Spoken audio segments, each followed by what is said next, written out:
a benefit to everybody that's here.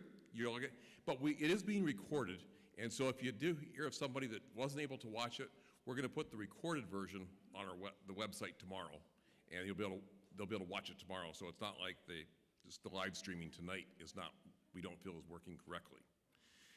Tonight is just a 27th. I was going to say 27th version of the Hearth. Each quarter we have another one, and so glad everybody could come out tonight.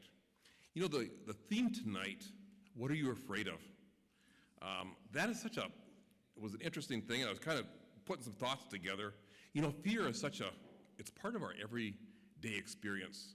I can remember going to Washington, D.C., and it was, I think, on Franklin Roosevelt's memorial. It was fear, pardon? False, pardon? You have nothing to fear itself, yes, exactly. And false evidence appearing real is the other abbreviation for the fear. Oh, and I just got the high sign that the live streaming is now working, so hey, that's a good thing. But anyway, fear is how we react to threats, alerting us to danger, and getting our bodies to either face it or run away. And while fear has its benefits, it can also hold us back and affect our quality of life. It's just a basic part of who we are today. And tonight these stories are going to be all about fear. And I want to thank everybody for coming out tonight. Also, Ford Family Foundation, Oregon Community Foundation, of course the church, Mark Iaconelli, and Hyla, Tom, Constant, for just the teamwork to put this event together. It doesn't happen by accident, but also for our tellers and our musicians. And the Josephine County Cultural Commission. For new banner out there, absolutely, that's awesome. I don't know if you checked out the banner outside, but tonight's the maiden voyage for the banner out there. So each Hearth, we have a featured nonprofit, and the $5 kind of suggested donation goes to this local donation.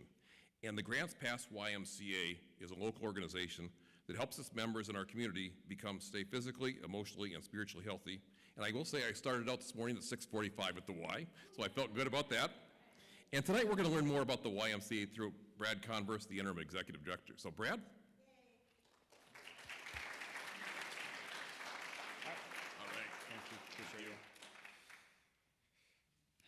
Thank you for having us. Being the beneficiary, it's an honor. To start off, what are you afraid of? We have members that come to the YMCA because they're afraid of some things, whether it's afraid of swimming and they need to learn how to swim, afraid of being lonely and just want to create those social connections. I was talking to Jerry this morning, one of our older members, and he was letting me know that right now he's afraid of going down the stairs. So everyone's kind of got those little fears that, you know, for me, I don't even think twice about it. I might even skip a step. But for Jerry, his quads, he's got really, I think he was saying he can do a 320-pound squat. So he's got really strong hamstrings, but he's out of balance, and his quads need some work, so we're going to have our personal trainers help him out with that. But the YMCA is more than just, you know, a swimming gym.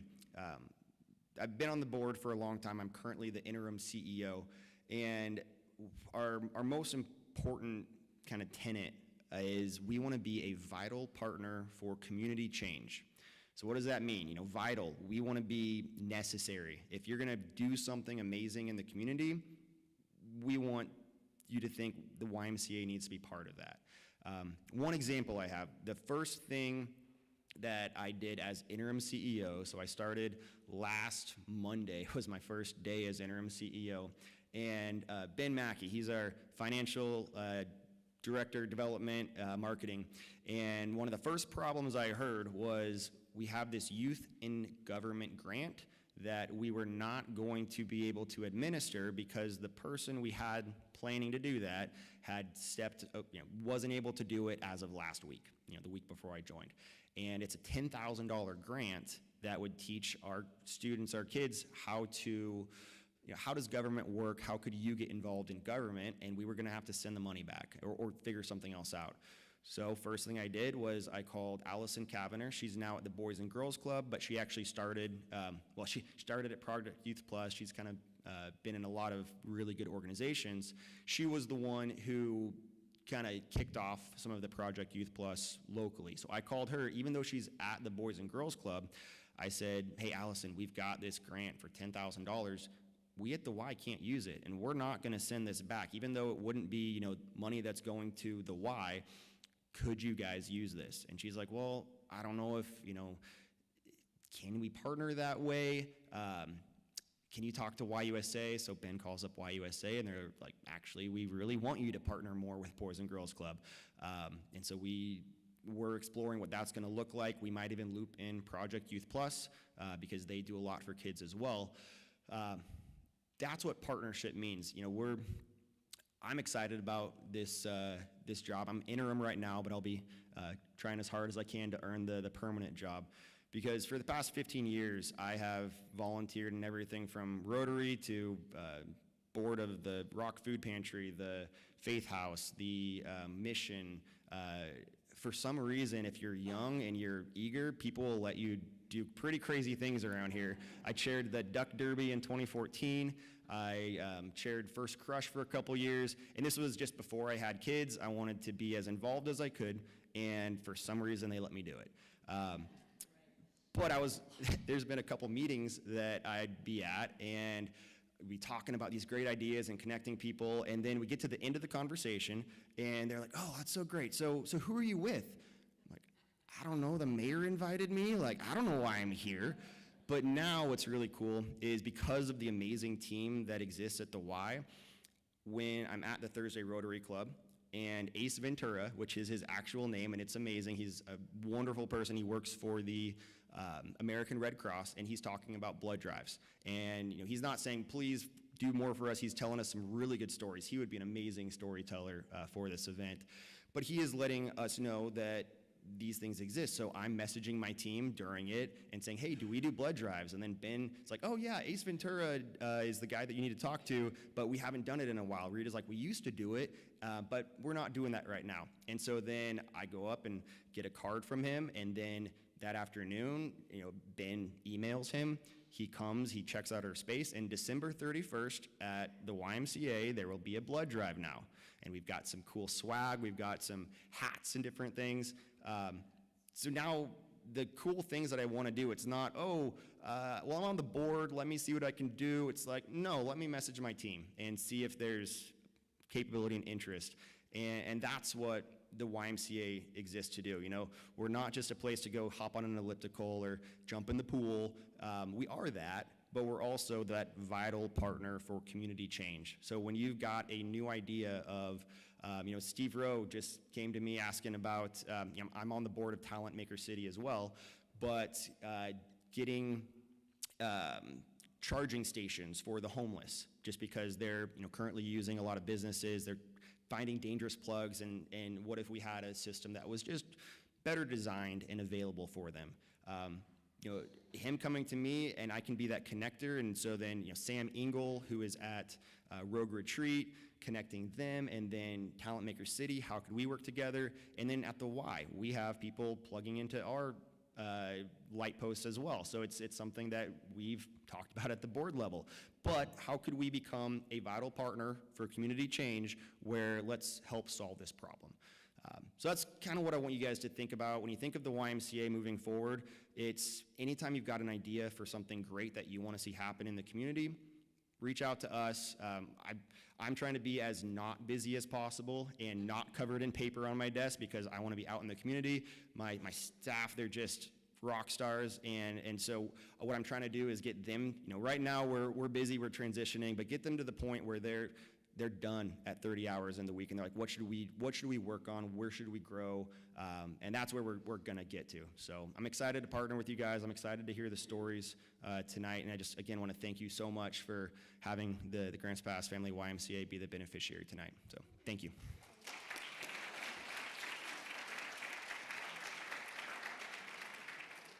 The things you don't find out at the Hearth, because 8 o'clock tomorrow morning, I'll be at the Boys and Girls Club, because we're doing a back page sneak preview article for the Boys and Girls Club this month, so that's great conversation. We always start out the Hearth with music, and of course music is really a part of our storytelling as well. And Jerry Allen is a longtime singer, songwriter, storyteller, and puppeteer who lives in Selma, and he tells stories, does puppet folktale shows for children, and accompanies fiddlers for square dancing. So please help me welcome Jerry Allen, and his first song is Stop Singing the Song of the Scarcity Blues.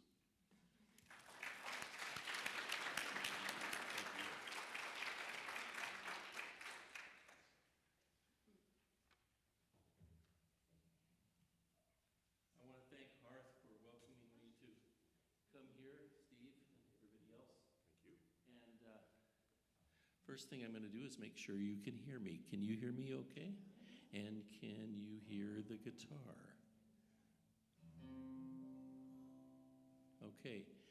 Well, when they asked me to sing about fear, I thought about one of the greatest things that's happening with, or the main things that's happening with causing fear is a sense of scarcity, where the lack of jobs, lack of homes, lack of safety, lack of food, all of those scarcities can be quite fear-inducing. And, you know, if we overtalk those things, we can trash talk the economy into the ditch and make everybody feel like, you know, life on earth is going to end next week. So I want to suggest that we stop singing the song of the scarcity blues. Lots of fear going on, not enough jobs for everyone, blaming immigrants, but that's not true. They work hard like me and you, put folks to work, plenty to be done, homes and jobs for everyone. Let's work together and stop singing the scarcity blues. Stop singing this song of the scarcity blues, blaming others when there's work to do. Turn the page, start singing this scarcity blues. Lots of fear going on, not enough homes for everyone. Looking for someone to blame, waste of time, same old game.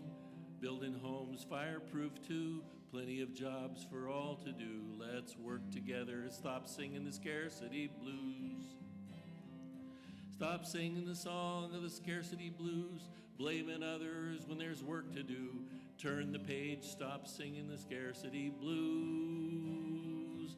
Stop singing the song of the scarcity blues, blaming others when there's work to do. Let's get it done. Stop singing the scarcity blues. Lots of fear going on, not enough homes for everyone. Well, that's the one I just sang. Here we go.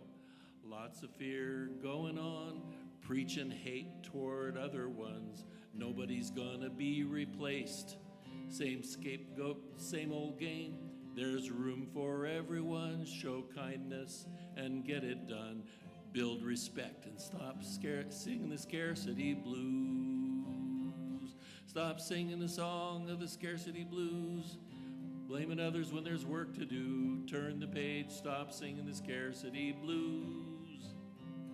Stop singing the song of the scarcity blues, blaming others when there's work to do. Let's turn the page, stop singing the scarcity blues.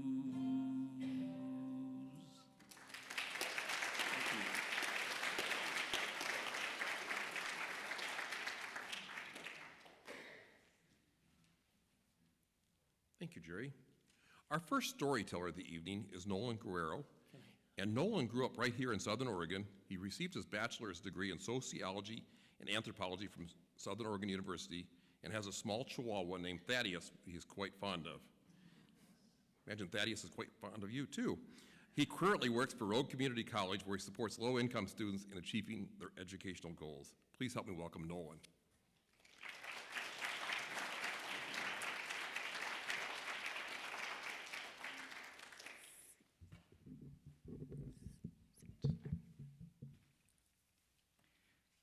When I was a kid, one of my biggest fears was of my mother getting sick.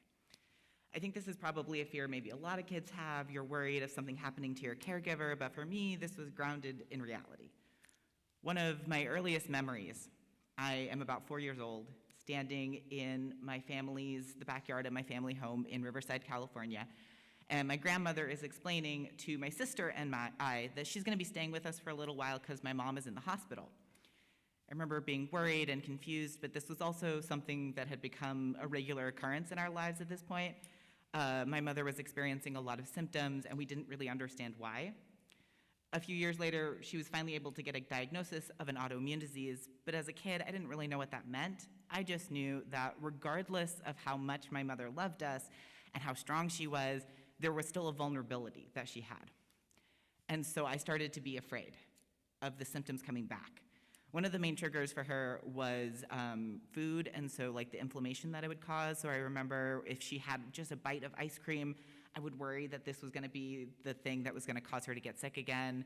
I would get up and check the bags when we would go on trips, and I would get up and check to make sure that my parents had packed enough of the food that she could eat, because allergy-friendly food wasn't very common 25 years ago, because I wanted to make sure she would have enough. So this was kind of a big part of my childhood. As I started to get a little older, in my teen years, I started to learn more about what autoimmune diseases actually are. So autoimmune diseases are a collection of about 100 diseases that we know of so far, where your immune system, which generally is supposed to protect you from outside invaders, wakes up one day and can't tell friend from foe and starts attacking different parts of your body. Different diseases have different severity of symptoms and attack different parts of yourself.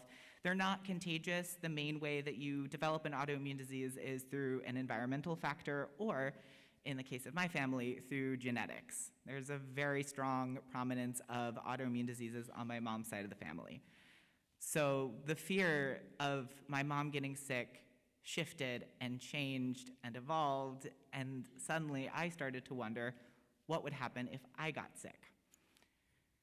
In my early 20s, I started to develop mild symptoms, things I would have ignored completely if it wasn't for understanding the family history that I had. But I think, again, like many of us in our early 20s, I decided I was invincible, and I was going to ignore it. I was going to push all of the fear that I had outside of myself. But it didn't go far. Instead, it hung above my head like the sword of Damocles, waiting to come crashing down. And crashing down it did. I woke up one day in my late 20s, went for a walk, came home, laid down on the couch, and didn't really move for about 3 days. I was dealing with chronic vertigo and nausea and fatigue that made it so hard I could barely move. The first year of being sick was the worst. It was like being trapped inside of my body that was at war with itself. I didn't have a lot of answers. I didn't really know what was going on, and I was just really angry. I made a lot of art during this time in my life. One of the pieces that I made was, I had this phrase that I came up with, and it said, "I didn't know being sick would come with this much anger." It took me a few years into being sick to understand what that really meant, because what had happened yet again was fear had shifted and changed. Because I wasn't really understanding or acknowledging it, it had turned into anger. So a few years in, I start to unpack ask myself the question, what am I actually afraid of? Because the realization is, I wasn't afraid of getting sick. None of us will be well forever. What I was afraid of was of being sick in a world that didn't really care, that doesn't support people with disabilities or chronic illnesses, where you're more likely to be viewed as disposable than someone who should be part of society. That was a heavy fear. That wasn't gonna go anywhere anytime soon. But it's not really easy to change large systemic systems, so instead of trying to look really large, I decided to look really small and started to change the things within my life a little bit more to help live with this fear, to manage it. So small things like when my doctors didn't pay attention or didn't listen to me or didn't help me understand what was going on, I turned to other people with chronic illnesses and disabilities, reading blogs, watching videos, talking to my mom and my sister and my aunt and my cousin. I started to actually take my health a little more seriously, understand my limits better, know when I needed to that I actually needed to go to bed at an earlier hour, make sure I was drinking enough water. One of the more scary things that I did to try and learn to manage my chronic illness was to start using a cane as a mobility aid about a year ago. I was so nervous that I didn't actually use it outside of the house for about a week, but when I took it to the job that I was at the time, everyone was nothing but kind and wonderful. One of the volunteers I worked for actually was so incredibly sweet and said, "Oh, honey, I'm so glad you found something that worked, but we've got to get you more so they can match all your outfits." One of my favorite responses, though, was from a coworker. I sat down at a meeting and I was explaining what it was, and she said, "I'm so glad you found a tool that helps." It's that simple, that phrase. Because I realized even in myself as I was using this, I had still just a little bit bought into the idea that maybe using a cane meant that I was somehow giving up or I was dependent on it, when in reality it was just another tool to use, something that I could actually use to be more independent.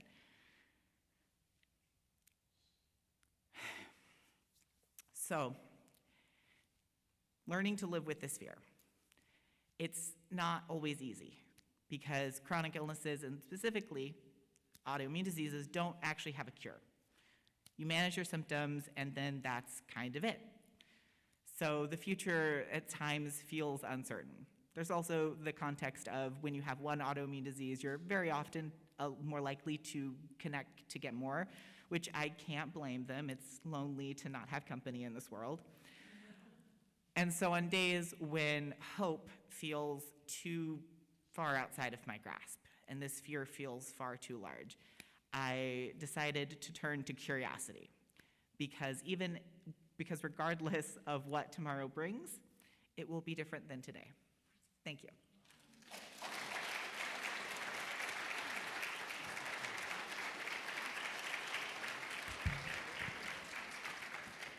Thank you very much. Our next storyteller is Jenny Jackson. Jenny was born and raised in Grants Pass. She works at Rogue Community College and Pacific Aviation Northwest. A lifelong learner and educator with a background in speech, theater, and communications, Jenny has a passion for adventure and very few fears. Her top topic is cottage cheese and hair bowls. Please welcome Jenny.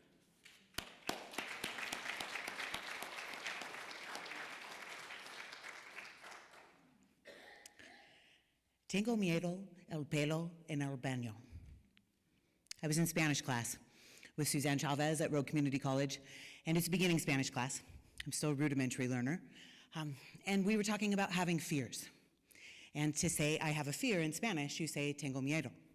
And so we're going around the room and we're all kind of looking up words, and I had an unusual upbringing, and I really don't have very many fears. I know we all have fears, but I sat there and I thought, what am I afraid of? And I am really afraid of the hair in the bathroom. It really freaks me out. Like in a way that, you know, we all get the heebie-jeebies over weird things. And it wasn't spiders or snakes, and it's super funny because Suzanne is an amazing teacher. And she looked at me and she said, no. And I looked at her and I said, sí. Because it's true. I'm going to tell you a story, and of course, as usual, there's always stories within stories for me. And I'm going to tell you about the soap wars. So my brother-in-law and sister-in-law were staying at my house. They're probably about 10 years older than me, and this was probably about 10 years ago. And they were using the restroom, and I have one bathroom with a shower, and they came to me and said, "Where is the bar soap?" And I said, "We do not have bar soap." And they said, "Why not?" And I said, "Because of the hair. You know, there's always hair on the bar soap. And that is so gross to me. Ew." So it's funny because my brother-in-law, Steve, we're all a bit of jokesters. He's like, "But you have to have bar soap." And I said, "No, we do not." And I explained to him why I hate bar soap so much. And so anyways, they leave. They come back and stay at my house again. And I hear them in my tiny little bathroom giggling. I'm like, what's going on in there? And so they leave, and I go into my bathroom, and there's a bar soap that they have brought, and they've covered it with pet hair. And see, little did they know, I'm not really afraid of pet hair. I currently have 4 dogs, and you learn to live with pet hair. It's human hair that freaks me out, especially when it's wet and it kind of moves around by itself in the bathroom, hence the El Baño comment. So this story gets so epic. That's why it's called the Soap Wars. And So my brother and sister, we travel back and forth. They lived at the time in Battleground, Washington, which is just across the border from Portland. And my whole family lives on the coast in Washington, in a little town called Grayland and Westport. And I'm actually heading there tomorrow morning, right after I leave from here, to celebrate my father-in-law's 85th birthday. And our family is one of the best families you could ever meet. And fortunately for me, I didn't have my own family, and I got welcomed into this one. And we love to mess with each other. And so we took the bar of soap, my husband Mark and I, and on the way to Grayland in Washington, where we were all going together, we stopped at their house on the way in Battleground, and we put the bar soap with human hair on it, because, you know, that's appropriate, into their bathroom, in their master bathroom upstairs. And we snuck it in there, and we kind of zoomed away, and we went up to Washington. And we didn't think they'd find it until they returned, but they actually found it. So they take the bar soap to Grayland, and they put googly eyes all over the bar soap, and they snuck it into our glove box. So on the way home, we find the bar soap. And we're like, oh, they found it. This is great. Okay, we have to think about this. And we have to wait them out to where they don't expect it. So we wait a little while, and we brainstorm, and we go into our garage, and we find an old bobbly head that we had in the garage. And so we take the googly eyes off, and we kind of carve like a little face in it, and we put the little nose on there, and we put it on top of the bobbly head, and we put it back in the package, and I like put wig hair on it, and we sent it to our sister for her birthday. And so she takes pictures, and we send them back and forth, and she's like, oh, I'll get you back. And so the soap wars continue. Our sister Tammy takes this, and she removes it from the bobblehead, and she puts it into the center of a picture frame. And she covers it in human hair and hot glue in honor of our mother, my mother-in-law Janice. She somehow managed to get hair into everything, and we're all a little bit afraid of that. But here's my side story. When they were children, my husband was the youngest, and Gary and Tammy, his older brother and sister, were a little bit older and more mature. And Mother took a class on gingerbread making, and she made a gingerbread house. And she took the gingerbread house home, and she put it on the counter. And of course, Mark, he's probably 6, 7, maybe 8. Can we eat the gingerbread house? Can we eat the gingerbread house? No, you can't eat the gingerbread house. And all the kids were, can we please eat the gingerbread house? Please. No. 6 months go by. And then Mom says, you can eat the gingerbread house. So Gary and Tammy, they're old enough, and they're, Mark, not so much. Gobble, gobble, gobble, gobble, until it starts coming back out. And so to this day, the little peppermint pinwheels, candy, we were at the movies when we were very young and dating. We've been together for 30 years almost. I'll see him look at like a package of candy, and I look at him, and I go, that was on the gingerbread house, wasn't it? So Tammy takes a little peppermint pinwheels, and she pins them all around the bar of soap, and she sends it back to us. And so we're like, oh, this is good, this is good. And we called her, and we're like, is this actually Mom's hair that you put into these candies? And so we think about it, and once again, we wait it out. And I gotta give Mark props on this one. He's like, no, we gotta take this to the next level. We buy online a full-size mannequin, like, you know, that you put at the stores. And we remove the head, and we put the picture frame bobblehead face on top of the mannequin. And we take it to Grayland with us. And we don't let her see it, but we have a lot of family up there. So Dad, nieces and nephews, sister-in-laws, us on the beach, selfies. We must have took 50 pictures with our mannequin soap head, with every person in our family. And then on the way home, we pull into Battleground, and we leave it on her front porch. And it was right before she came home for lunch, and it scared her so bad. And she just texts us, okay, you win, I'm done. And they kept moving the mannequin around the house, and it kept scaring them because it's a full-sized human. And they didn't give up, and I love that about them. But we didn't stop there. Every time they would text something or do something, we would send them a picture of a different family member with our mannequin soap head. So I do have to give it to Tammy. We don't ever give up in our family. And she bought the strangest picture frame. It's like about this wide. And it's of horses running on the beach. It's kind of like a glass panel, one of those things you would have seen at the Circle J Cafe that you get at the Goodwill. And you plug it in, and it goes, May, May, and it never stops. And she took the soap and dismantled it, and she put it inside of like a little stuffy horse, and she glued it into the corner with the horses running along the beach, and it was pooping little peppermint patties.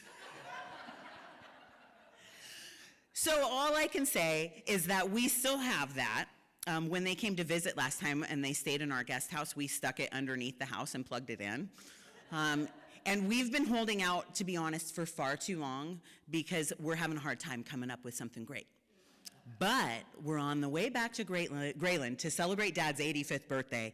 And I mean, people on both sides of our family like, where are the soap wars? We need an update. So I would conclude with the fact that may the soap wars live on. Thank you.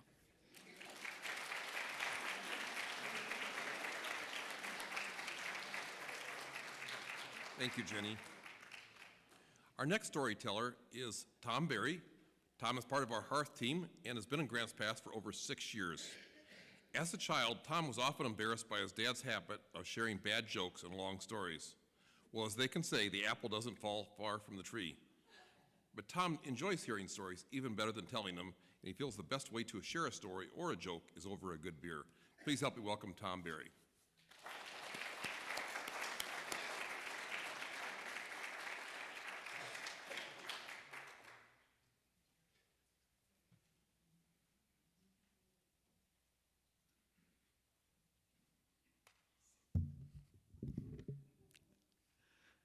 I don't get to sit up here very often, so I'm like right here. In fact, I was feeling a little odd that my pulpit wasn't there for me to hide behind.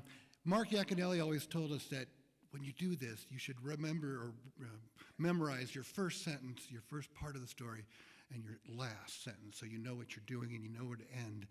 And so my first sentence was going to be, I'm really not afraid of anything, except I realized I guess I am afraid when there's a full group of people sitting here and you can't get the live stream to work and it's 2 minutes before the program's supposed to start. So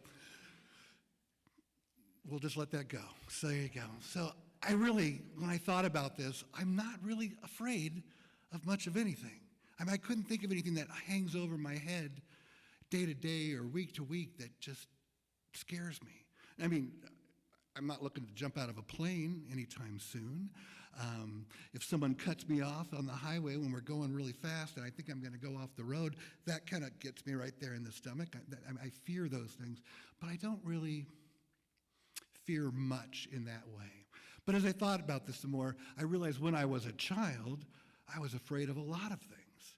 And the first thing that came to my mind was when I was about 5 years old, we went camping. And my parents loved to go, well, my dad loved to go camping. I think my mom enjoyed it, but she got to take care of 3 small boys when we went camping. So, you know, she wasn't always on board.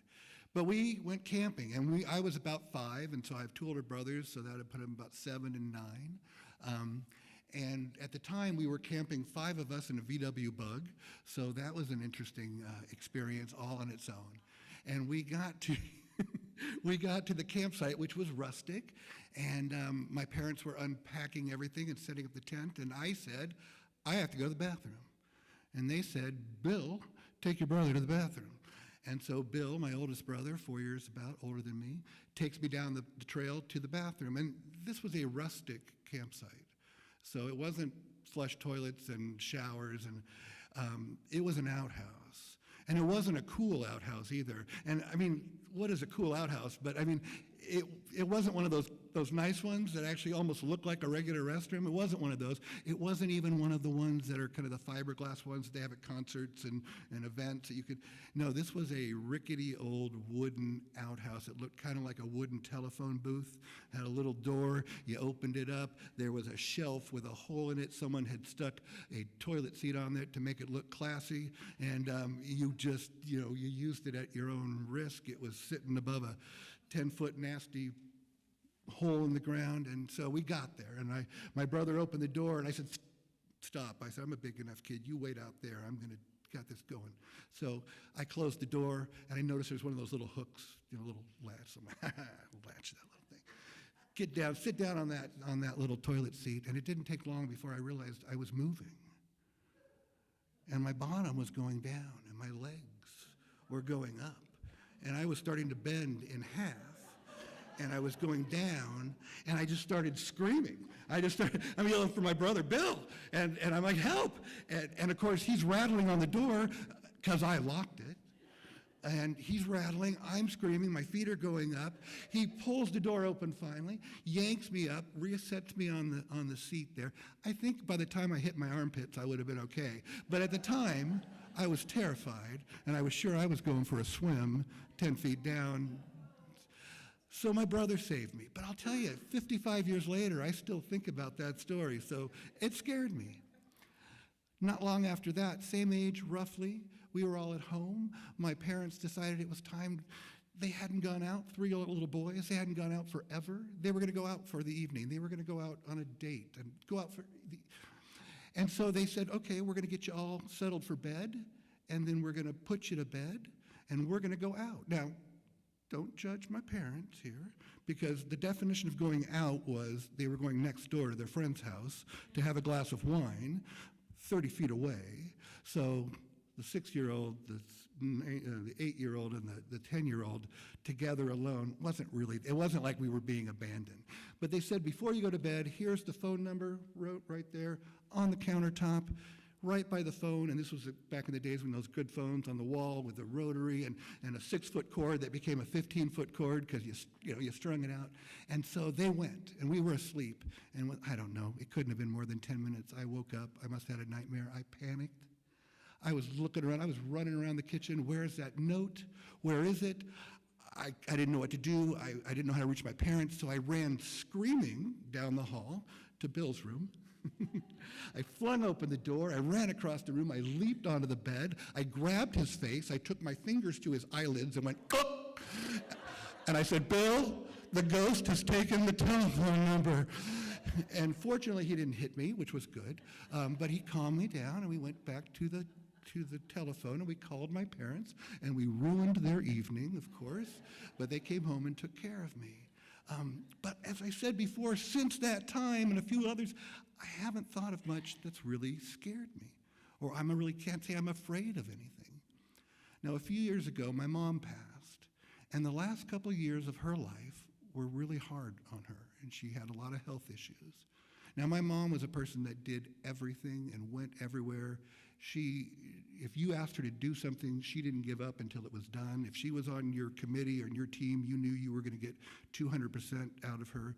If she invited you to the house, the evening was going to be amazing.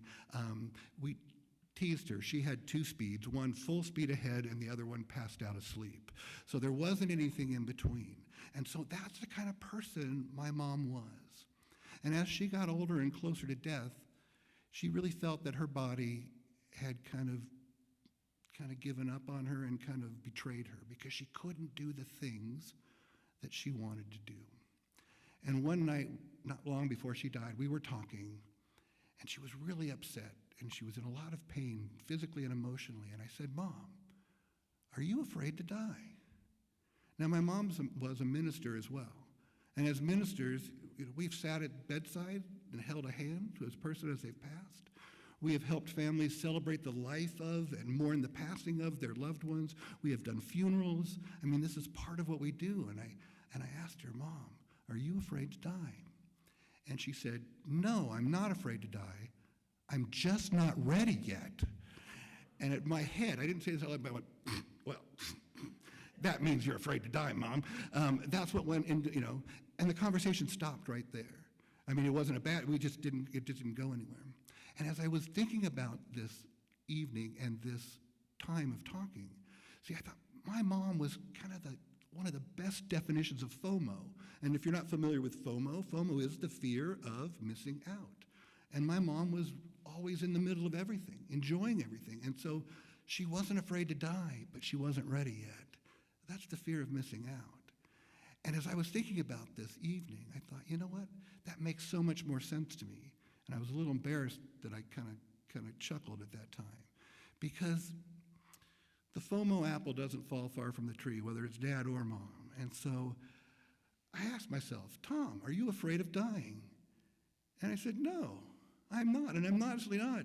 But I'm just not ready yet. And I thought, okay, Mom, good point. Because I got a wonderful wife. And between us, we have 5 adult kids and 3 grandkids, and they're all amazing people. Why wouldn't you want to be around for that? I love my job, this congregation right here, and I have wonderful people that I get to work with every day. I have friends inside this building, outside of this building, literally all around the world. Why wouldn't I want to be around a whole lot longer with all those people? So, yeah, maybe I'm not afraid to die, but I'm just not ready yet. So if I'm honest, I guess maybe I am a little bit afraid, maybe, or maybe if I'm really honest, FOMO doesn't necessarily only mean fear of missing out. Maybe, just maybe, it could mean fear of my obituary. Thank you for your time.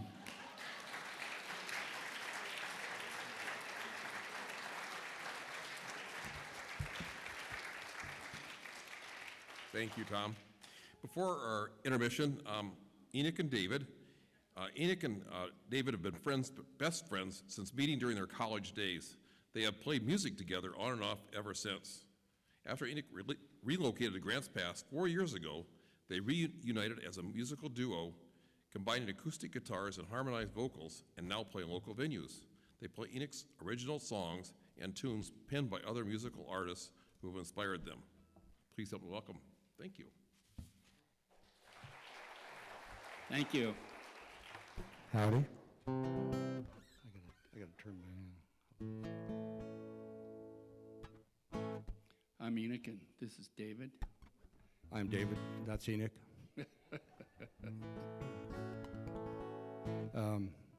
This first song, when we found out, when Hyla invited us to come here, she said, you don't have to have something that fits the theme, but I went online and I looked around for songs about fear, and first one that popped up was a Dan Hicks song called I Scare Myself.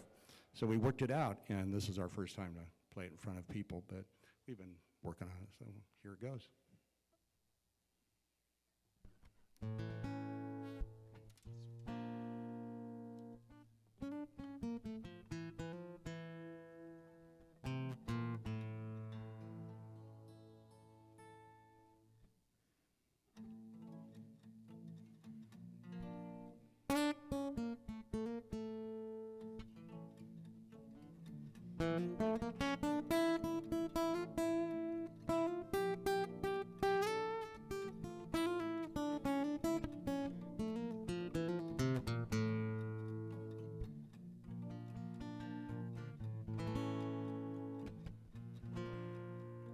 I scare myself just thinking about you. I scare myself when I'm without you. I scare myself the moment that you're gone.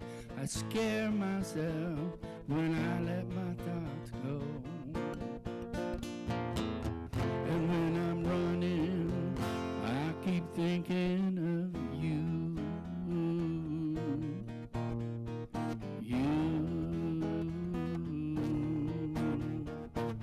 And when they're running, what can I do?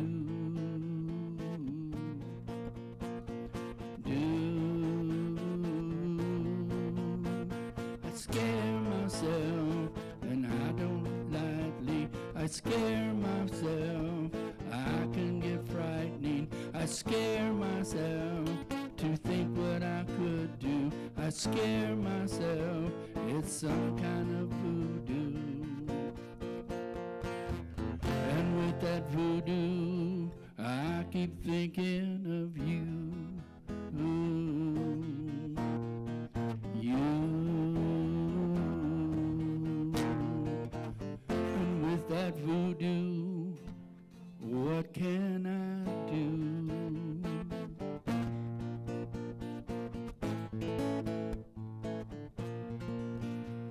Just being scared, being scared, being scared, being scared, being scared, being scared, being scared, being scared, being scared, being scared, when we're together, being scared, being scared, and I'm so much calmer, I feel better, being scared, being scared, for the stars have crossed our paths forever,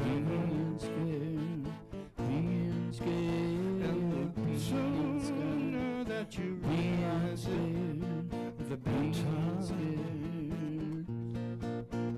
Then I'll be with you and I won't scare myself. And I'll know what to do and I won't scare myself. And I'll think of you and I won't scare myself. And I'll know what to do and I won't scare myself.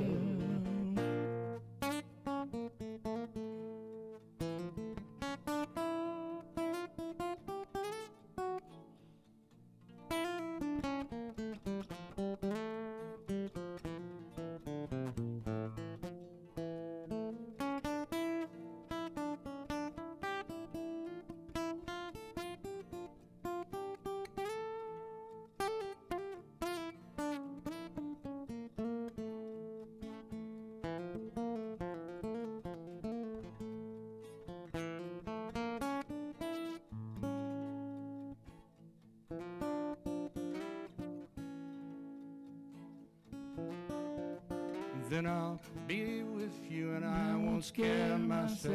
And I'll know what to do and I won't scare myself. And I'll think of you and I won't scare myself. And I'll watch my and I won't scare myself.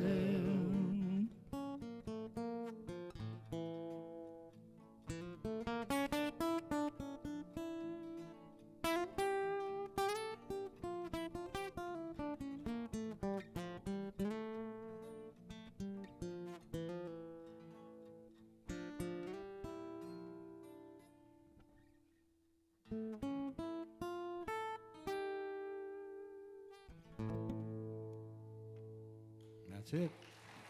Thank you.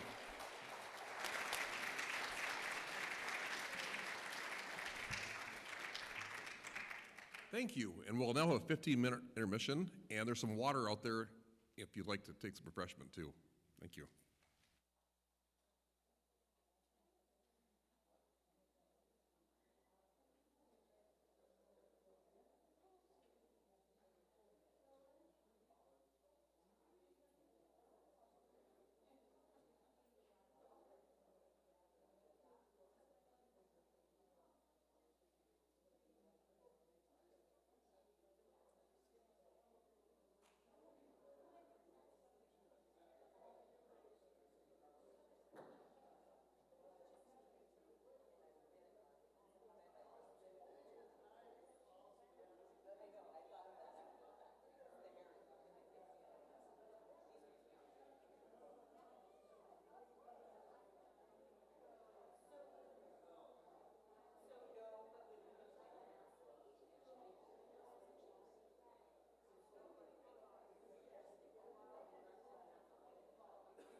Get everybody rounded up here. Get everybody rounded up. Thank you.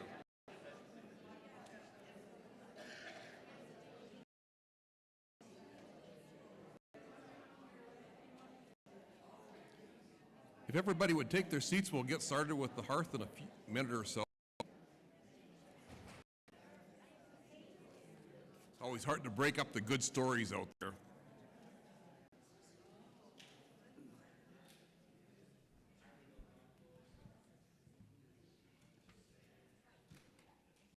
Okay, welcome back. And we're going to hear from Enoch and David and the music. Please help me welcome them back. Thank you. Thank you. So this is a song I wrote. It's called Fall. And it's a song that I had a guitar part for years and years. And I didn't know what to write the song about. And I asked my wife, does this make you think of anything? And she said, leaves. And I'm going, oh, that's a hint. So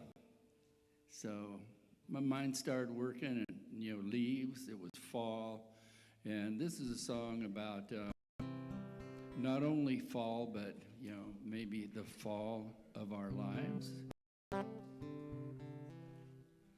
Yeah, we drop like leaves sometimes. Sometimes when we're not ready. I'm not ready. Yeah, so anyway, we thought it would kind of fit because some people do have a fear of getting older, and that's what it's about.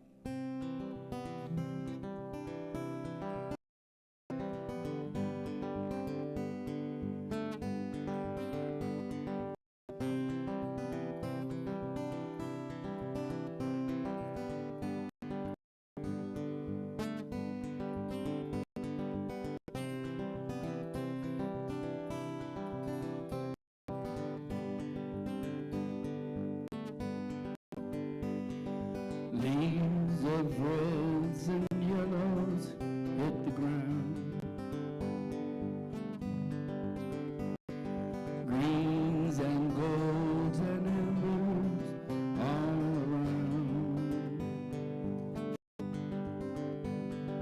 Colors in my eyes, trees in disguise. These things I see when fall arrives. Days are short and colors filled with change. Change is a reflection of the age. Age in my change with no goodbye. These things I see when fall rise. Breeze paints a carpet on the ground, moves with just a hint of sound from the whispers of the wind. Autumn's wisdom, not the end. Refreshing patterns live above my head. Spectrum of life shades I don't forget. Leaves falling down, not clinging to the bough. These things I see when fall is now. Like leaves I'm letting go and floating free. Free to make the choice to let it be. Changes in rhyme, together change with time. These things I see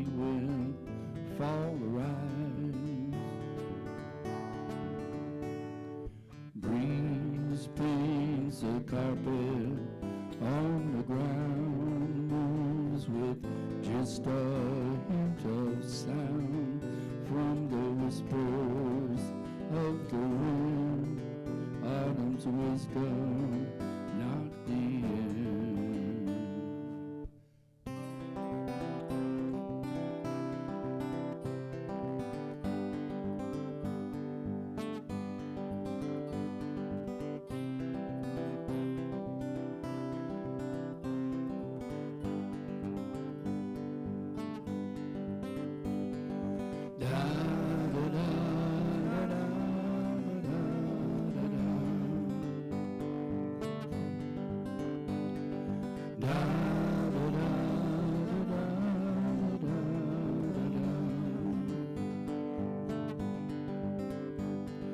Da da da da da da da da da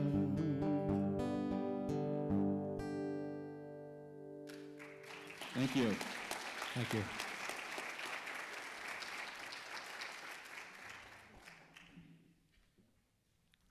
Thank you. Our next storyteller is Chris Mecca, and Chris was born and raised in Port Chester, New York. He graduated from Notre Dame in 1973 and Gonzaga Law School in 1976, both times accomplishing the academic feat of graduating in the top 10% of the bottom third of his class. Married to Diane for over 50 years, they attended their senior prom together in 1969. Has 2 daughters and 10 grandchildren, and has been practicing law in Grants Pass since 1976. Chris loves to travel and has been to 39 countries so far. Please help me welcome Chris.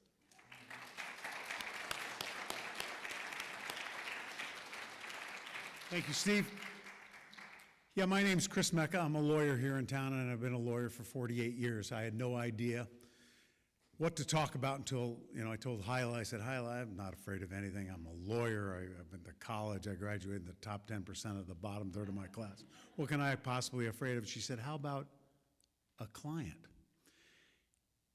And yes, there is a client that I am deathly afraid of, and I'm going to tell you the story. I met this guy about 30, 40 years ago. He came into my office with his mom.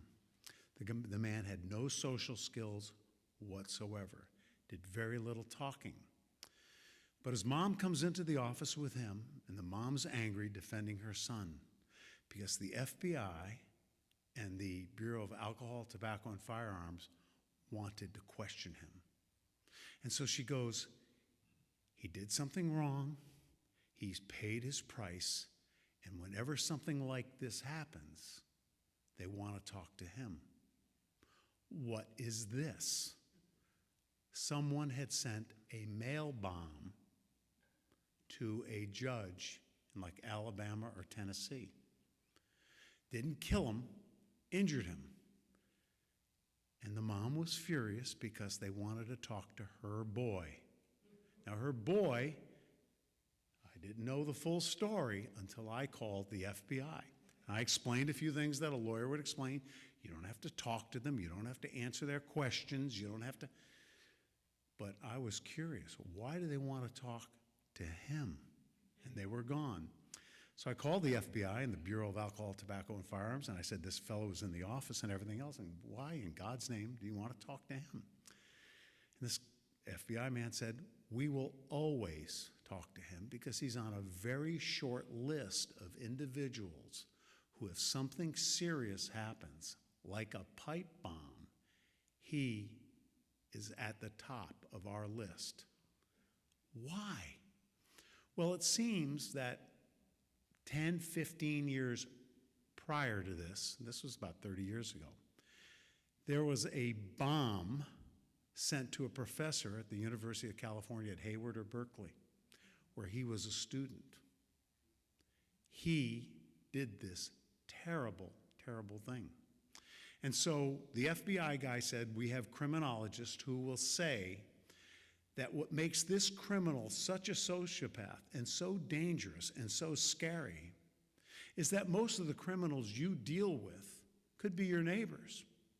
Even if it's a DUI or a drug case or a shoplift, even a domestic violence, it could be a there but for the grace of God go I. It could be our neighbor. Because virtually every criminal that harms somebody, the harm is done with them witnessing it. It's the extremely rare individual who will do something remotely, who will do something. The arsonist needs to see the fire. The guy who punches you in the nose has got to want to see the damage. That's what makes the typical criminal, but not the sociopath, not the scary guy. The scary guy will plan and plan and plan and do something remotely. Well, what happened in California? Well, what happened in California, real quick, was this guy framed two of his co-students. He sent anonymous letters to the professor under the names of these two other individuals who happened to be classmates of his. He forged letters between the two of them, fingering the two of them for this crime, this terrible crime, a bombing. They eventually caught him. He went to prison. But that's why whenever there's something like this that happens, the feds go to him and a few other people in the United States of America. There's very few that would do something so evil and so remote. Years went by, didn't think much of it, until strange things started happening right here in Grants Pass. And it all came out later on when I was stuck representing him at a trial. So here's what happened. There's a lawyer right here who lived on 5th Street, Conklin. His house set on fire. His house was set on fire. Didn't burn to the ground, but his house was burned. Another lawyer's office here, Seagraves, Charlie Seagraves, the Myrick right here on 5th and B, their office was burglarized. A doctor's office was burglarized. Strange things were happening, and of course none of this came out, but just strange things were happening at strange times to strange people. And it all came out this way. This same man, who had virtually no personality, was involved in a fender bender, a car accident. And he became convinced that this car accident was worth $500,000. And a fender bender with a soft tissue injury is worth nuisance, $5,000, $10,000. But not to this guy. His life was ruined by this fender bender. And so the lawyer who he went to tried to help him, who didn't help him, didn't get him the money that he wanted, he set fire to his house. Of course, the lawyer didn't know that at the time. His house burned. He went to a doctor, and the doctor had a nurse, and the nurse was also a phlebotomist who took his blood. And the nurse started getting these letters about, you injected me with something. You didn't take my blood. The doctor's office was burglarized, and they didn't know the doctor's office was burglarized, but he went to her personal file and knew personal things about her. So these anonymous letters that she was getting were incredibly scary because someone knew things about her that no one had any business knowing. The firm, the law firm down there, also on 5th and B that got burglarized, certain things were missing. And it seemed it all involved this stupid fender bender accident that this man was not getting his $500,000 or $300,000 or whatever he was demanding. So it came down to this. And of course, I know all this because I'm defending him at trial. But all of this while it's happening is unknown. There's little threads here and little threads here and little threads here. The worst thing that happened was to the insurance agent. She was an Allstate insurance agent. This man was in her house. She didn't know he was in her house. He was in a variety of houses. We found out later, Diane and I, he was in my office. And in her house, unbeknownst to her, he found out things about her that no one had any business knowing. Her relationship problems, her financial issues, the mortgage on her house, and all those things. She had the unfortunate position of being the insurance agent who was trying to make this man happy who you couldn't make happy. You can't make someone happy who will send a pipe bomb, a letter bomb. They can't be made happy. She didn't know this. So here's what he did. Here's what he did. She was going on vacation in Hawaii. And what he did was he burglarized the house next door. And in the house next door, like some of our next door people have, they had a key to her house. He stole the key to her house. And here's where it gets real ugly and real scary. She was going to Hawaii for a well-deserved vacation. She was having a relationship. She was dealing with this nut job who wouldn't, and other pressures of work. She was in Hawaii, and while she was in Hawaii, a letter was sent to the Oregon State Police Arson Squad. Anonymous letter. Dear Oregon State Police, I have been hired to burn her house so she can on the insurance. And in the letter, he detailed things about her that only she could know or an intimate of hers could know. And he did something else while she was in Hawaii. And by the way, the house burned down. He went with the anonymous letter and all this stuff about her that she burned the house. Here's proof that she paid me to do this. Here's the key to her front door. He comes back from Hawaii to a burned house. The Oregon State Police and the arson squad and all sorts of people are around, and guess who they're going to arrest for arson? There with her mom, going through her burned house, the state police have something that they know she doesn't know. It's the key to her front door. So as she's looking through her house, they go to the lock in the front door, the key on the door.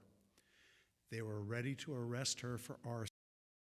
And at that moment, there was her from when she was a kid. She was with her mom. She started crying, and she picked up Teddy, or whatever the bear's name was, and she started crying, Teddy. Teddy made it. And the arson investigators realized one thing about criminals. You may burn your house down. You may burn your stuff down, but you ain't going to kill Teddy. You're not going to kill Teddy. And they realized that something was up. He didn't do this. That is evil. That is scary. I defended him. He lost, thanks be to God. Went to prison. And the FBI watching, because they just keep an eye on a certain number of people in our society as they should be dangerous. And it reminded me of one thing. He said, when they get out of prison, when they're in prison, they don't hate the judge because he or she is just doing their job. They don't so much hate the cops or the prosecutor. They're just doing their job. They hate the doctor because you're the SOB who lost his case. Watch out. That's something to be afraid of.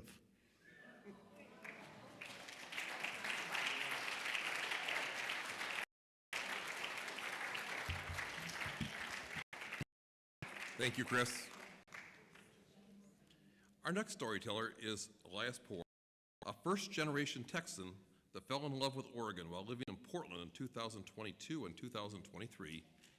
Eli is a queer, trans-binary, non-binary, formerly houseless, formerly incarcerated preacher, artist, poet, musician, harm reduction activist, and street theologian. Currently leading a doctoral program at Pacific School of Religion in Berkeley, California, and a Unitarian Universalist minister on the path to ordination. They proudly serve as the intern minister for 3 Unitarian Universalist congregations in Grants Pass, Ashland, and Klamath Falls. They believe that sharing stories is a framework that ignites heart-to-heart connections, builds authentic relationships, and ultimately drives individual and social change. Shadows Revisited, Redeemed is our topic. Please help me welcome Eli.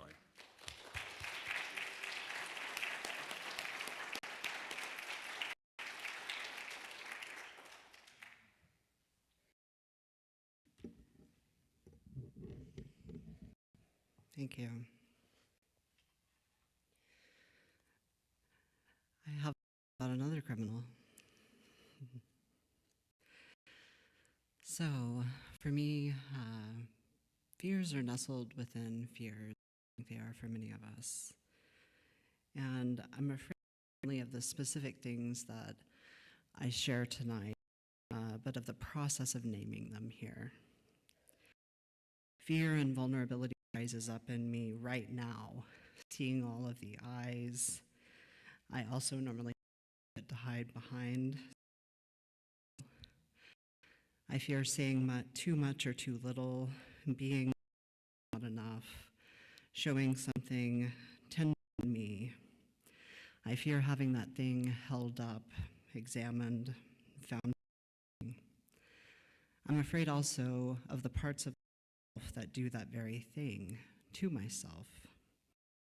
Finds the things still growing, still stretching, still stirring, as somehow underdeveloped or not enough. My spaces that are supposed to be safe, open, and restful, like this one that we're in. Spaces of my bed, my sleep, my dreams. Right now, in this very moment, I'm scanning the room, not only for judgment, but for danger. For quick movements, anyone approaching me from the side, from behind, from the doors behind us. These things live in me as close as breaths, shadows of my life and my experiences. Carl Jung believed that the way to healing was to engage with the shadow. In the space of all these fears, I'd like to step in with you all. We revisit a time from my recent past, fairly recent past, in which we also revisit time for a time that's a little more further removed. So it's around 2008, and I'm in my psychologist's office, who was a self-professed sci-fi nerd. And he's quoting to me from Frank Herbert's Dune, as I express fear about our latest session, or to address PTSD and trauma that I'd been experiencing. He says, from Dune, "I must not fear. Fear is the mind killer. Fear is the little death that brings total obliteration. I will face my fear, permit it to pass over and through me, and when it's gone, I will turn the inner eye to see its path. Fear has gone, there will be nothing, only I will remain." He makes a joke, we share a laugh, and it doesn't make what I'm about to do any easier. For years, I'd been troubled by an experiences. Like many people, I thought I came through it okay. I had healed, grown, a life for myself and my family that seemed so far removed from the life I had before. The earlier life, that previous one, felt like someone else's, something I had read about in a book or seen in a movie. Eventually, though, I realized that the nightmares, which came multiple times a week, even more when I was, meant that I still carried parts of those experiences. They were shadows which lingered, whether them there or not. It starts by having me envision a safe and protected place that I could return to any time if things became too much. So I closed my eyes and I began to picture this space. I picture a plush chair like the one my dad sat in. It's burnt umber suede with spots worn from his sitting. It's surrounded by trees and forest library. There's a fire crackling and a fireplace nearby. There are books in piles and on shelves.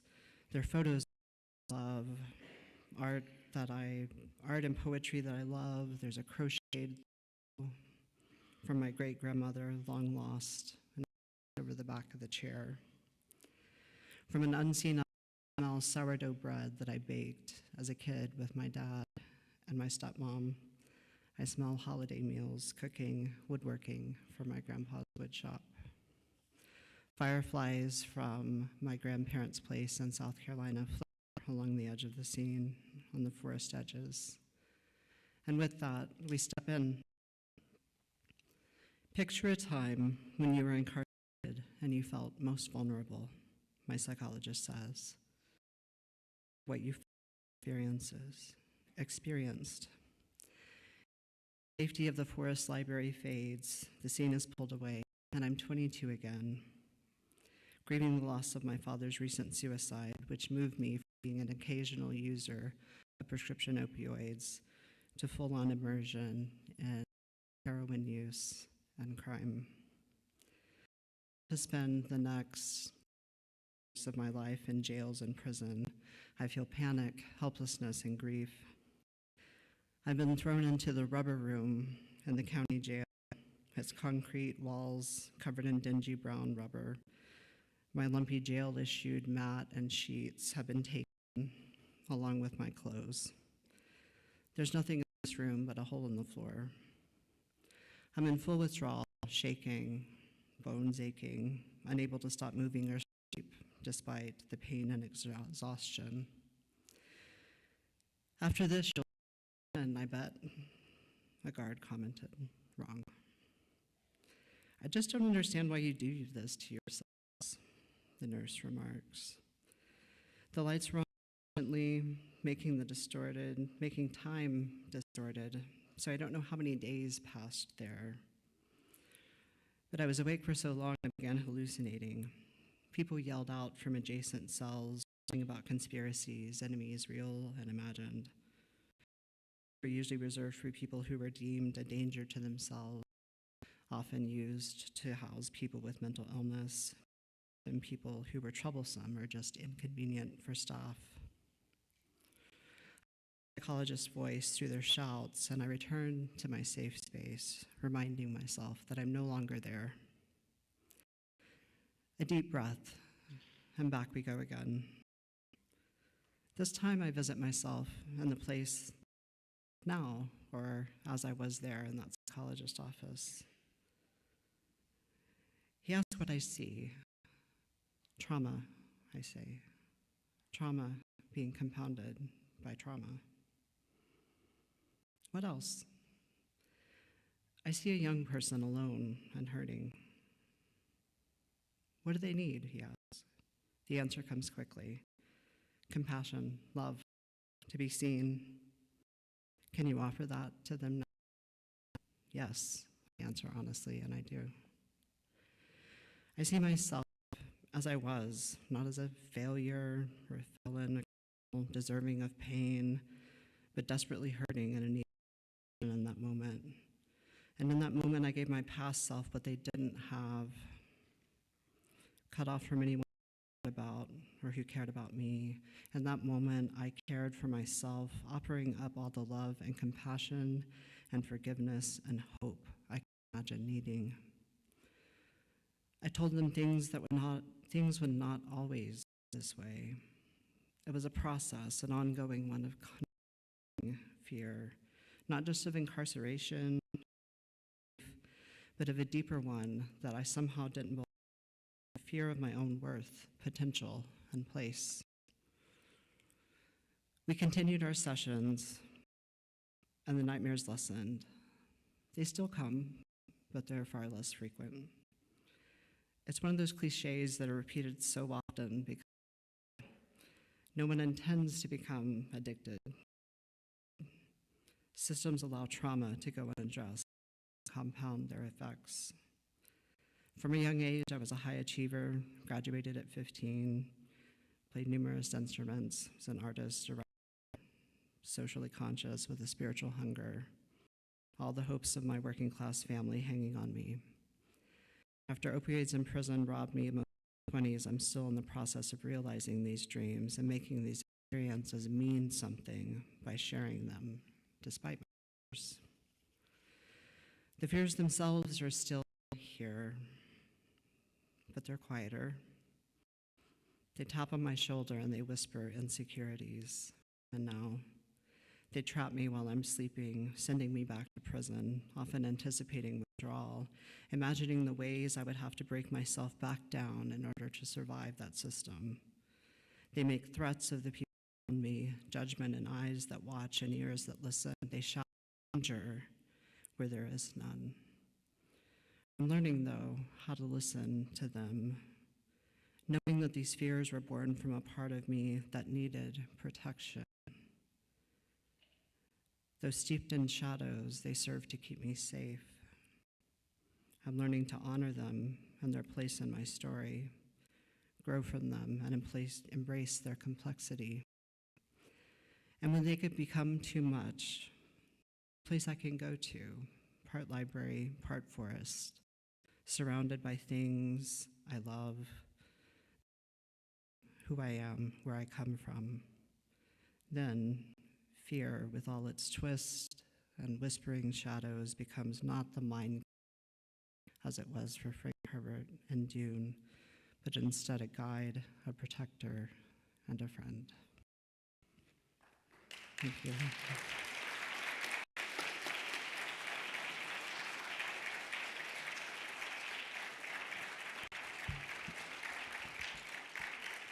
Thank you. Thank you very much. To finish out our evening with music, Jerry Allen, Oh Devil Time. He learned this from Pete Seeger. Welcome back.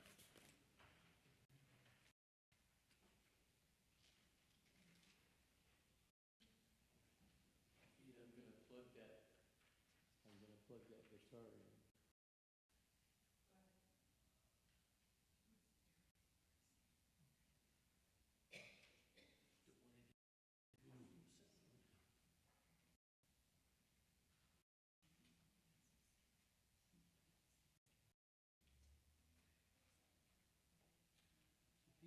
Had a big impact on my life.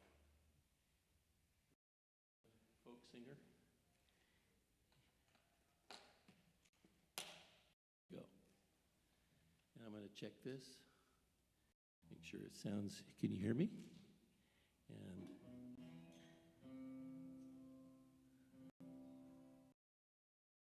so he taught a lot of songs, and I was fortunate to be there for those, and this is one that he taught.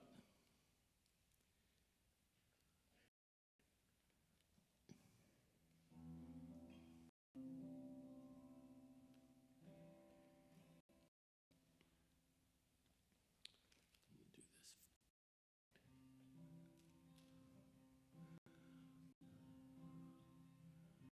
Oh, devil time,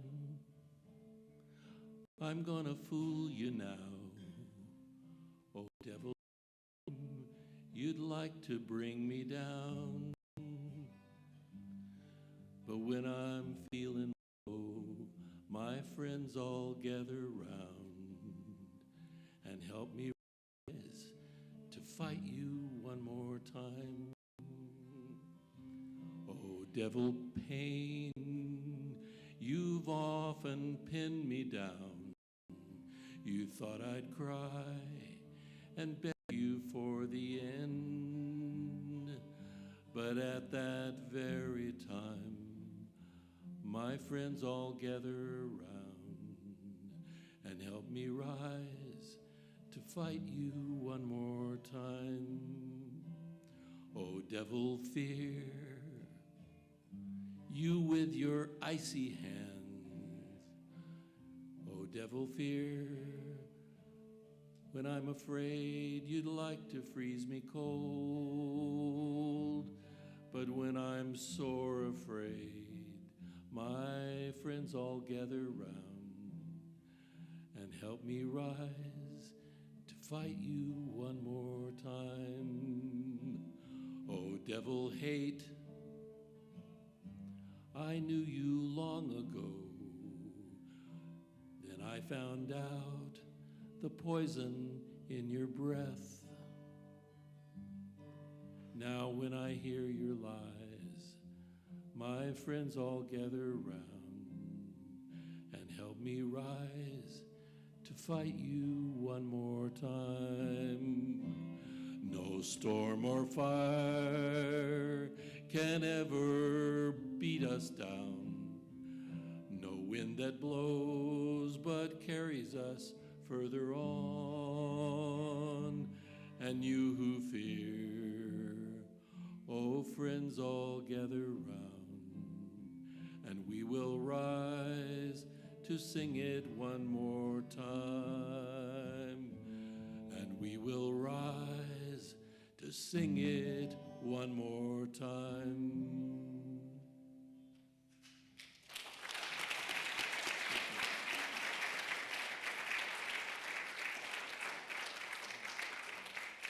May that be so for all of us. Thank you so much, Jerry.